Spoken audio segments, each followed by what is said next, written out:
نبی پاک صاحب الالاق سید عالم صلی اللہ علیہ وسلم نے فرمایا کہ ایک شخص رات کو ارادہ کر کے سویا تھا کہ سویرے تہجد پڑھوں گا۔ ایک تو وہ ہے جس کا ارادہ ہی کوئی نہیں، فجر پڑھنے کا بھی ارادہ ہی نہیں، سرے سے پروگرام ہی نہیں۔ اس کو پتہ چل گیا کہ ڈاکٹر نے کہا تھا 7-8 گھنٹے سونا ہے، تو اب وہ ٹائم دیکھ رہا ہے 2 بجے سو رہا ہوں، 10 بجے اٹھ جاؤں گا۔ اس کی بیچ میں نیند ہے، صحت ہے، ڈاکٹر کی تنبیہ ہے، پر فجر تو شامل ہی نہیں۔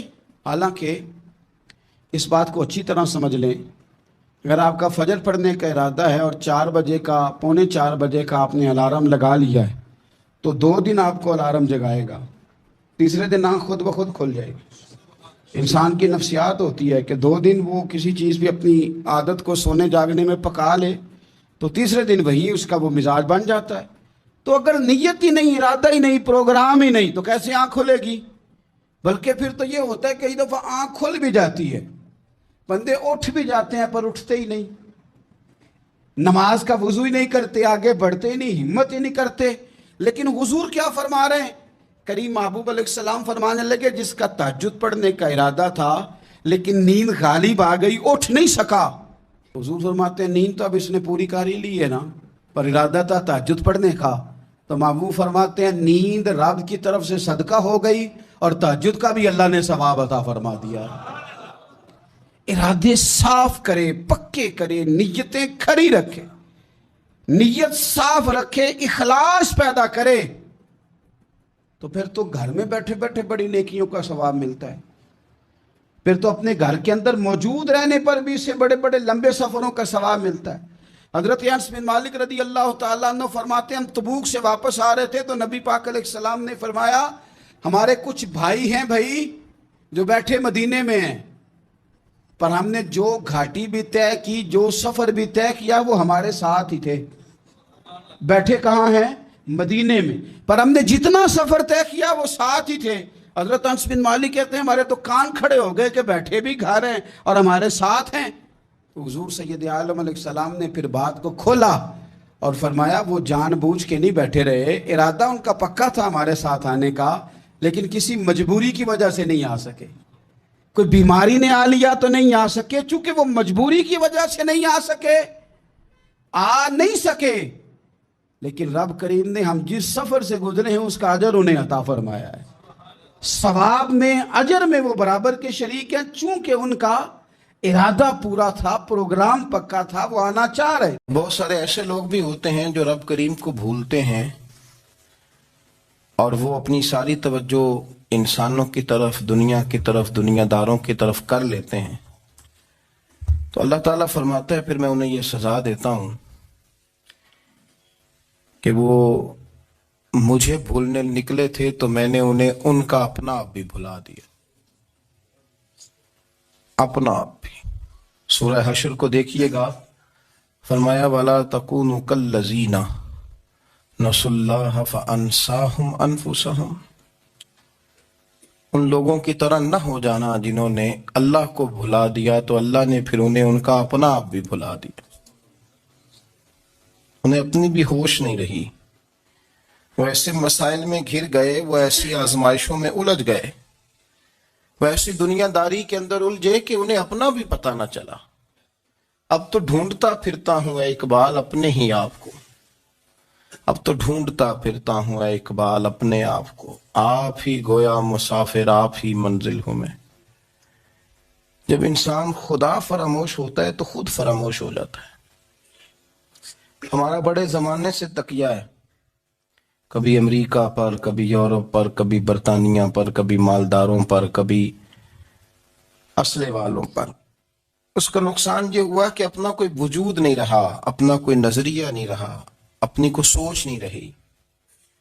ایسے محسوس ہوتا ہے کہ کوئی منشور نہیں، کوئی دستور نہیں، لگام منہ میں ہے اور اس کا سرا کسی کے ہاتھ میں ہے، وہ جدھر چاہتا ہے ہمیں گھما لیتا ہے۔ اللہ فرماتے ہیں یوں نہ ہو جانا کہ تم رب کو بھلا دو اور پھر تمہیں اپنا آپ بھی بھول جائے۔ اولئک ھم الفاسقون، فرمایا یہ وہ لوگ ہیں جو نافرمان ہیں اللہ کے، یہ نافرمان ہے۔ جب یہ نظریہ بن گیا، جب یہ ذہن بن گیا کہ پیدا اللہ نے کیا ہے، دینا اللہ نے ہے، عطا کرنے والا اللہ ہے، نوازنے والا اللہ ہے۔ تو پھر ساری توجہ دنیا داروں کی طرف رکھنا، میں اللہ والوں کی طرف توجہ رکھنے کا قائل ہوں، میں وہ سمجھتا ہوں، ہم اس چیز کے قائل ہیں، لیکن وہ بھی کوئی آستانہ ہے کہ جہاں حق مرشد کا نعرہ تو بڑا لگے پر رب کا نام ہی نہ سننے کو ملے؟ یہ بھی کوئی بات ہوئی کہ جہاں یہ تو نعرہ زور سے لگے کہ جیوے جیوے مرشد جیوے، لیکن استغفار کا درس ہی نہ ملے؟ جہاں ہر وقت یہ بتایا جائے کہ یہاں آ گئے تو بچ گئے، کیسے بچیں گے؟ میرے رسول پاک علیہ السلام کا دروازہ سب سے بڑا دروازہ ہے، حضور کا دروازہ سب سے بڑا دروازہ ہے، لیکن میرے دوستو یاد رکھنا، نبی پاک علیہ السلام نے بھی لوگوں کو جب رستہ دکھایا ہے تو رب کریم کا رستہ دکھایا ہے، اللہ کا رستہ دکھایا، اللہ کریم کا رستہ دکھایا، لوگوں کو رب کی طرف توجہ کرائی۔ میرے رسول کریم سید عالم صلی اللہ تعالی علیہ وسلم نے لوگوں کی اللہ کی جانب توجہ کرائی اور لوگوں سے یہ کہا کہ وہ اپنے رب کریم کی جانب اپنا ذہن رکھیں، اپنی توجہ اپنے اللہ کی جانب مبذول کریں۔ میری بات کو اچھے طریقے سے سمجھیے گا، علم اللہ تبارک و تعالی عطا کرتا ہے تو اسے اللہ کی عطا ہی سمجھنا چاہیے۔ کچھ لوگوں کے پاس علم ہوتا ہے پر علم نافع نہیں ہوتا، وہ ٹامک ٹونیاں مارتے رہتے ہیں ساری زندگی۔ علم کو اللہ کی عطا سمجھیں، اپنی عقل پر اپنے شعور پر زیادہ بھروسہ نہ سمجھیں، نظر اللہ پہ رکھیں۔ حضرت مولا علی شیر خدا کرم اللہ تعالی وجہہ الکریم سے کسی نے پوچھا تھا بڑا عالم کون ہوتا ہے؟ ہمارے ہاں تو اب وہ والے عالم پائے جاتے ہیں نا، اللہ ماشاءاللہ، جو ممبر پہ بیٹھتے ہیں تو دعوے ہی دعوے، ممبر پہ بیٹھتے ہیں تو دعوے ہی دعوے، اس طرح کے عالم ہمارے ہاں پائے جاتے ہیں، وہ ہر بات میں دعویٰ کرتے ہیں، میں یہ کر دوں گا، میں وہ کر دوں گا۔ یہ مزاج علماء کا نہیں۔ حضرت علی المرتضیٰ سے کسی نے پوچھا بڑا عالم کون ہوتا ہے؟ فرمایا بڑا عالم وہ ہوتا ہے کہ جسے مسئلے کا پتہ نہ ہو تو وہ کہہ دے مجھے نہیں پتا، میں پتہ کر کے بتاؤں گا، غلط بات بیان نہ کرے۔ امام مالک سے کسی نے کوئی مسئلہ پوچھا تو آپ فرمانے لگے مجھے اس سوال کا جواب نہیں آتا۔ ہمارے بزرگ سمجھاتے کیا ہیں؟ وہ کہنے لگا آپ اتنے بڑے امام ہیں تو اس سوال کا جواب نہیں آتا۔ آپ فرمانے لگے اگر مجھے ہر سوال کا جواب آتا پھر تو میں خدا ہوتا، مجھے ہر سوال کا جواب نہیں آتا، مجھے تو اتنا آتا ہے جتنا میرے رب نے مجھے عطا کر دیا ہے۔ اپنی نظر اللہ پہ رکھیں، نکل آئیں اس معمے سے باہر کہ میں کوئی بلا ہوں، مجھے بڑا پتا ہے، میرے پاس 6 ڈگریاں ہیں، مجھے 10 جگہ پہ تدریس کا شغف حاصل ہے، اسے نکلیں باہر۔ قرآن مجید دیکھیے گا، اللہ تعالیٰ نے ارادہ قدرت فرمایا کہ میں حضرت آدم کو بناؤں گا، پھر بنانے کے بعد فرمایا فرشتوں سجدہ کرو آدم کو، سب نے سجدہ کیا الا ابلیس ابا واستکبر وکان من الکافرین، سب نے سجدہ کیا سوائے ابلیس کے، اس نے انکار بھی کیا، تکبر بھی کیا اور کافروں میں سے ہو گیا۔ تو یہ جب اللہ تعالیٰ نے سجدہ کرایا تو کیسے کرایا؟ اللہ تبارک و تعالیٰ نے نا حضرت آدم کو علم سکھایا خود، وعلم آدم الاسماء کلہا، خود اللہ فرماتے ہیں کہ میں نے جناب آدم علیہ السلام کو تمام اشیاء کے نام سکھائے، سب اشیاء کے نام سکھائے۔ تو وہ چیزیں پھر میں نے نا، اللہ فرماتے ہیں میں نے فرشتوں پہ پیش کی، میں نے کہا کہ بتاؤ ان کے نام کیا ہے، تو فرشتوں نے جو جواب دیا وہ سمجھنے والا ہے۔ اللہ نے چونکہ خود علم سکھایا تھا حضرت آدم کو، جناب آدم سکھایا تھا، لیکن فرشتوں کو نہیں سکھایا تھا۔ تو اللہ کریم نے فرمایا فرشتوں یہ بتاؤ ان چیزوں کے نام کیا ہیں، تو فرشتے کیا کہتے ہیں؟ فرشتے عرض کرتے ہیں قالوا سبحانک لا علم لنا۔ آپ کبھی یقین کریں اس چیز کی لذت لے تو مزہ آ جائے۔ کہا قالوا سبحانک، کہنے لگے تو پاک ہے، قالوا سبحانک، کہنے لگے تو، بھئی آدم علیہ السلام کو نام سکھا لیے، پھر فرشتوں کے سامنے وہ چیزیں پیش کر کے کہا ان چیزوں کے نام بتاؤ، تو فرشتے کیا کہتے ہیں؟ کہتے ہیں قالوا سبحانک، تو پاک ہے، لا علم لنا، ہمارے پاس کوئی علم نہیں، الا ما علمتنا، ہمیں تو اتنا پتہ ہے جتنا تو نے ہمیں سکھا دیا، ہمیں تو اتنا پتہ ہے جتنا تو نے ہمیں، لا علم لنا، ہمارے پاس کوئی علم نہیں ہے، اتنا ہی پتہ ہے جتنا تو نے ہمیں سکھا دیا ہے، اس سے زیادہ ہمارے پاس علم۔ اور یہ کیوں تو نے ہمیں جتنا سکھایا اتنا پتہ ہے؟ فرشتے یہ نہیں کہتے یا اللہ تو زیادہ سکھا، آدم کو دیا تو ہمیں بھی دے، یہ نہیں فرمایا، فرمایا انکا انت العلیم الحکیم، اے اللہ تو علم والا بھی ہے اور حکمت والا بھی ہے، تجھے پتہ ہے کس کو کتنا دینا ہے، جتنا تو نے مناسب سمجھا جناب آدم کو دیا، اور جتنا تو نے بہتر سمجھا وہ تو نے ہمیں عطا فرمایا۔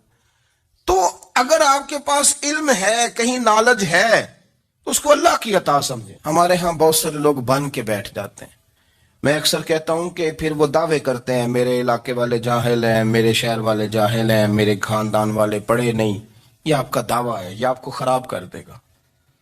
ہم نے بہت سارے ایسے لوگ دیکھے جو بہت بڑے عالم تھے، لیکن اللہ جب لینے پہ آیا تو عقل ہی لے گیا، شعور ہی چلا گیا، حافظے ختم ہو گئے۔ آپ دیکھتے ہیں بڑھاپے میں کچھ لوگ ایسے ہوتے ہیں کہ جن کو یہ بھی یاد نہیں رہتا کہ میرا نام کیا ہے، میں کہاں ہوں، مجھے کدھر جانا ہے۔ تو اس وقت سے اللہ کی پناہ مانگیں اور اپنی نظر اپنے رب کریم کی جانب رکھیں، اللہ کی جانب اپنی نظر کو مبذول رکھیں۔ دوسری بات، علم کے بعد ایک چیز آتی ہے جس کا نام ہے ہدایت، جس کا نام ہے تقوی، جس کا نام ہے پرہیزگاری، جس کا نام ہے عمل، عبادت، ریاضت۔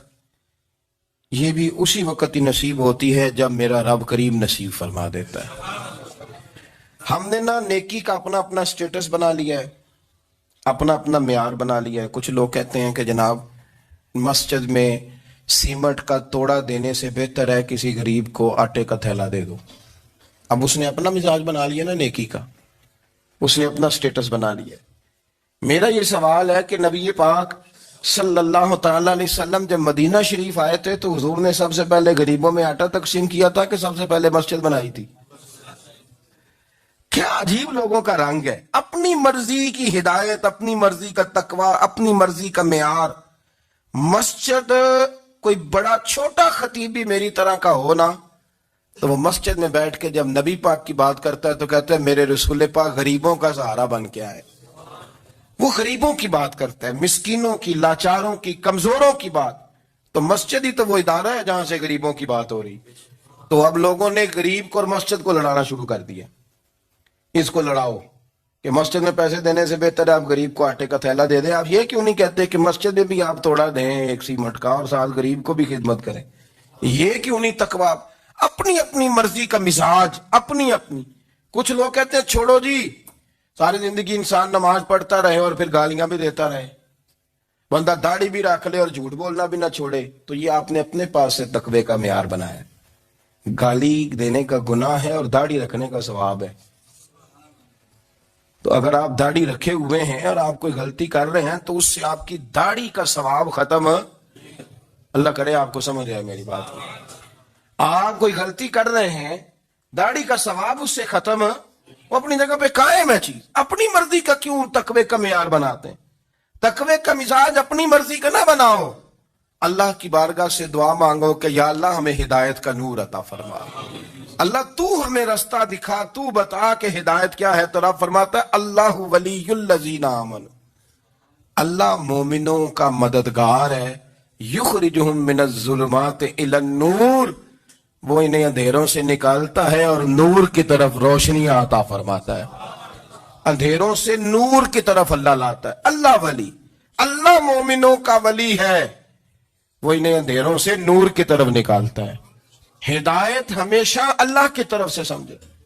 جب وہ نماز کی توفیق دیتا ہے تو اپنے فضل سے دیتا ہے، جب وہ ذکر کی توفیق دیتا ہے تو اپنے فضل سے۔ ہم سمجھتے ہیں ہو جی فلانا نہیں پڑھ رہا بڑا بیوقوف ہے، فلانا نہیں پڑھ رہا، تو تم کیا اپنی عقل کے زور پہ پڑھ رہا ہے؟ میں جی اللہ کے فضل سے 2 سپارے پڑھتا ہوں، تو کس پہ احسان کرتے تو 2 سپارے پڑھ کے رویا کر، کہ اگر مالک تو بڑا کریم نہیں۔ بڑے لوگ ہیں جن کو پورا قرآن حفظ ہے پر انہیں پڑھنے کی توفیق نہیں، تو انہیں فضل کیا اور مجھے توفیق دے دی ہے پڑھنے۔ رویا کر، پڑھ کے رویا کر، راتی ساری کر کر زاری، وہ نیند اکھاں تھی توندے تے فجرے اوہی گناہگار کہاون سب تو نیوے ہوندے۔ مہربانی کریں، ڈریں، نیکی کریں تو پھر ڈریں، پھر احساس پیدا کریں، پھر اپنے اندر وہ کمزوری لائیں کہ توبہ توبہ مجھے تو پتہ ہی نہیں، تو جانتا ہی نہیں۔ حضرت سیدنا امام اعظم ابو حنیفہ رحمۃ اللہ تعالی علیہ کے ساتھ ایک شخص کہتا میں نے نماز پڑھی تو عشاء کی نماز تھی. یہ جو لوگ بڑے ہوتے ہیں نا،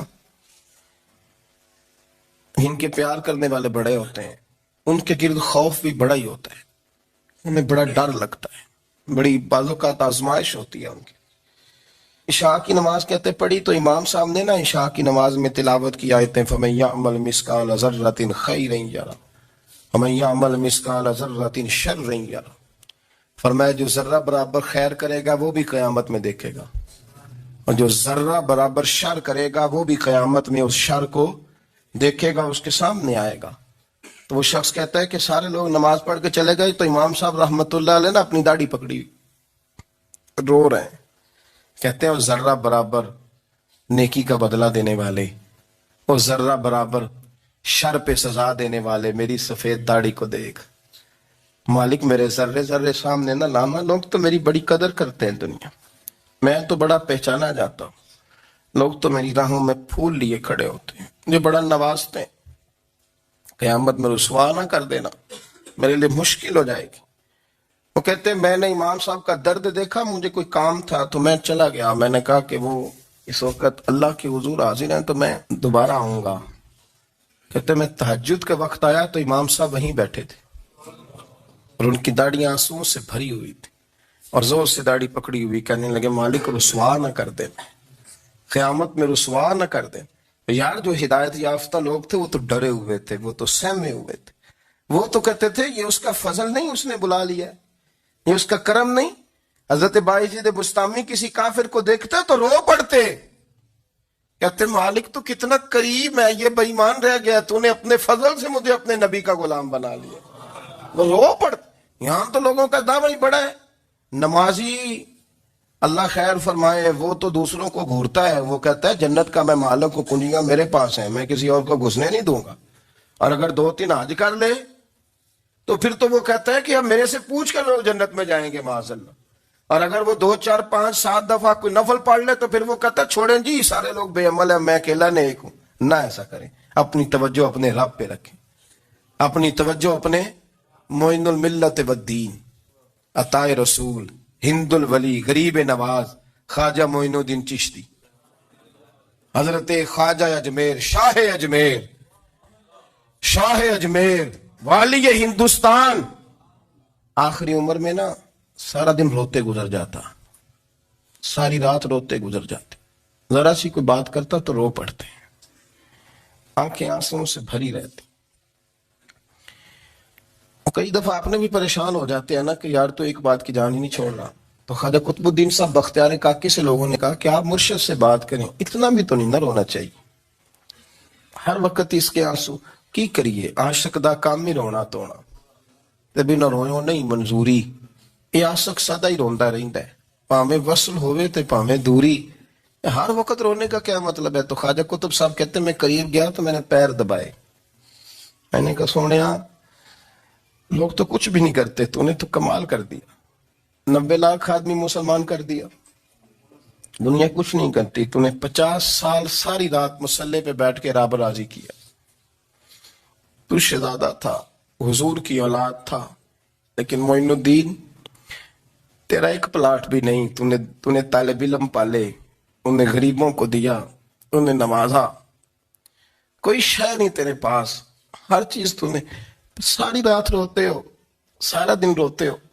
تو خواجہ قطب الدین صاحب کہتے ہیں میں نے جب عرض کیا تو خواجہ صاحب مجھے گلے لگا لیا، چیخ مار کے روئے. کہنے لگے قطب الدین پتر داڑھی سفید ہو گئی، جانے کا وقت آ گیا. جو تو نے نیکیاں گنوائی ہیں وہ ہیں صحیح میرے پاس، پر یار کی بارگاہ میں پیش کرنے کے قابل ایک بھی نہیں، ایک بھی نہیں. تو بارگاہ تو دیکھ کتنی بڑی ہے، رسول کریم کی بارگاہ میں پیش کرنے کے قابل ان میں سے ایک بھی نہیں. تو آستانہ دیکھ کتنا بڑا ہے، کیا پیش کروں گا، کیا عرض کروں گا حضور کی بارگاہ میں، کس طرح. وہ یار جو بڑے تھے وہ تو ڈرے ہوئے تھے، سہمے ہوئے تھے، وہ تو بڑی آزمائش میں تھے. لیکن میرا اور آپ کا رٹا 2 نمازیں پڑھ کے 6 نمازوں کا دعویٰ کرنا اور لمبی چوڑی کہانیاں بنانا اور اپنے منہ سے اپنی تعریفیں کرنا، اس سے تھوڑا باہر آئیں. رزق بھی میرا اللہ ہی دیتا ہے، علم بھی اللہ دیتا ہے، رزق بھی بڑے بڑے فقیروں کو مالدار ہوتے دیکھا، بڑے بڑے مالداروں کو فقیر ہوتے دیکھا، بڑے بڑے. میرا ایک بڑا سخی قسم کا سجن ہے، بڑا پیارا ہے، میں اسے سخی مانتا ہوں. میں نے اپنی پریشانیوں کے دنوں میں بھی اس شخص کو سخی دیکھا. ایک دن رات کو مجھے ٹیلی فون کر کے کہنے لگا کدھر ہو؟ میں نے کہا میں گھر ہوں. نہیں اکثر سفر میں ہوتے ہو نا؟ میں نے کہا طبیعت کیسی ہے؟ ٹھیک ہے، بس حال چال پوچھنا تھا. میں نے سمجھائی، میں نے کہا یار یہ کوئی مسئلہ ہے، ورنہ رات کے 2 بجے کوئی حال پوچھنے کو فون تو نہیں نہ کرتا، کوئی مطلب ایسا تو مسئلہ نہیں نا. تو میں نے بیک کال کی، میں نے کہا یار میری بات سن، مسئلہ کیا؟ کہ نہیں کچھ نہیں دل کر رہا تھا. میں نے کہا میری گال سن، رہے ہیں اسی 4-5 سال کٹھے، میں تین جاننا، اصل بات کر. کہنے لگا مکان بھی بڑا ہے، سارا کچھ ٹھیک ہے، پر وہ بڑا ہی بے نیاز ہے. کچھ حالات اس قسم کے آ گئے ہیں کہ لوگوں کو بتاؤں بھی تو لوگ ماننے کو تیار نہیں، زیادہ نہیں، مجھے نا تھوڑے سے پیسوں کی ضرورت ہے، کوئی 15-20 ہزار اگر مل جائیں میری ضرورت. آپ یقین کریں میں روتا رہا ساری رات. میں نے کہا مہربانہ تیرا کس طرح کریں گے، اس سے لے کے زمانہ استعمال کرتا تھا، پر بے پرواہی ویخ نہ سجڑ دی، جتھے کسے دی پیش نہ جاوے انہیں تاجاں والے در در رولے تے منگتیاں تخت بٹھاوے. سجنا کسے نو کارا مل دئی، کوئی کعبے خالی آوے. واللہ خیر الرازقین، فقط تو دائیں بائیں نہ جا، رزق تو تجھے میں دوں گا، میں ہوں بہتر رزق دینے والا. بڑے بڑے بادشاہ، بڑے بڑے شہنشاہ، بڑے بڑے لوگ، ہاتھوں میں کاسے، فقیریاں. ام ربیعہ کہا کرتی تھیں، بڑی نیک اور صالح خاتون تھیں. وہ کہتی ہیں کہ میں نا بڑے امیر آدمی کی بیوی تھی، اپنے شوہر کے ساتھ چھت پہ بیٹھی تھی تو نیچے فقیر مانگنے والا آیا. اس نے بڑے درد سے صدا کی تو میں نے اپنے شوہر سے کہا کچھ دے دے. کہا دفع کر، ان لوگوں نے دھندا بنایا ہوا ہے. کہتی میں میکے سے بھی بڑا مال لے کے آئی تھی، میرے ماں باپ بڑے امیر تھے، تو میں نے نا چوری اپنے خاوند سے نظر بچا کے باتھ روم جانے کے بہانے گئی اور نیچے جا کے 5 دینار میں نے اس فقیر کی ہتھیلی پہ رکھے. کہتے اس نے 5 دینار دیکھے، پھر میری طرف دیکھا تو میں نے اس کی آنکھوں میں آنسو چمکتے دیکھے. کہنے لگے بی بی رب تیرا بھلا کرے، میں 3 دنوں کا بھوکا ہوں. کہ وہ چلا گیا. میں گھر آ گئی، جب باہر آئی تو میرا شوہر کہنے لگا تو اتنی اب اتنی تو تیز ہو گئی ہے اور تو اتنی خود مختار ہو گیا، میرے بغیر پوچھے مال خرچ کرے گی، جا تجھے 3 طلاقیں. کہتی میں بالدار اور وزادار باپ کی بیٹی تھی، طلاق لے کے گھر آئی تو میرا باپ ٹوٹ گیا، چارپائی پہ چلا گیا. اوہو یہ کیا بن گیا. کہتی بڑی تکلیف رہی. 1-2 سال کے بعد میرے ابا نے میری شادی کر دی. اب جس شوہر کے پاس گئی وہ بڑا نیک تھا، پرہیزگار تھا، اللہ نے بہترین صلہ دیا. کہتی چھت پہ بیٹھی تھی، دروازے پہ فقیر آیا، میں نے شوہر سے کہا کچھ دے دوں. کہنے لگا 5 نہ دینا، 15 دینا، 20 دینا، میں فقیر ہوں، میں نے فقر سے دولت دیکھی ہے، اسے خالی نہ لوٹانا. کہتی ہے کہ میں نیچے گئی اور جب میں نے اس کی طرف دینار بڑھائے تو میری چیخ نکلی، پیسے پھینک کے میں بے ہوش ہو کے گری. میرا شوہر نے آ کے اٹھایا، اندر لے گیا، پانی منہ پہ چھڑکا. کہنے لگا تجھے کیا ہوا؟ کہنے لگی یہ جو مانگنے آیا یہ میرا پہلا شوہر تھا، وہی تھا جو کہتا تھا کہ تو 5 دینار دے آئیے جا، تجھے 3 طلاقیں. پڑھو نا حدیث پاک.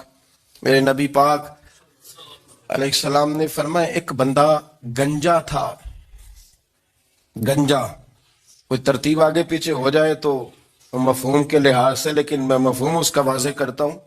ایک گنجا تھا، کوئی شے نہیں تھی، سر پہ بال بھی نہیں تھے، رویا کرتا تھا. اللہ تعالیٰ نے فرشتے کو بھیجا، تجھے کیا چاہیے؟ تو کہنے لگا بال آ جائے اور تھوڑا مال آ جائے. فرشتے نے ہاتھ پھیرا تو بال بھی آ گئے تو بکریاں بھی آ گئیں، لائنیں لگ گئیں، مال ہی مال ہو گئے. دوسرے کے پاس گیا، وہ کوڑا تھا، اس کو جا کے کہا کیا چاہیے؟ کہنے لگا شفا ہو جائے اور کچھ اللہ تعالیٰ آسانی کر دے. شفا بھی ہو گئی، گائیں بھی دے دی، بھینسیں بھی دے دی، مال ہی مال ہو. پھر ایک کے پاس گیا، وہ اندھا تھا، تجھے کیا چاہیے؟ اس نے کہا آنکھیں ملنے اور کچھ ساتھ اللہ مال دے دے. اونٹ ہی اونٹ ہو گئے.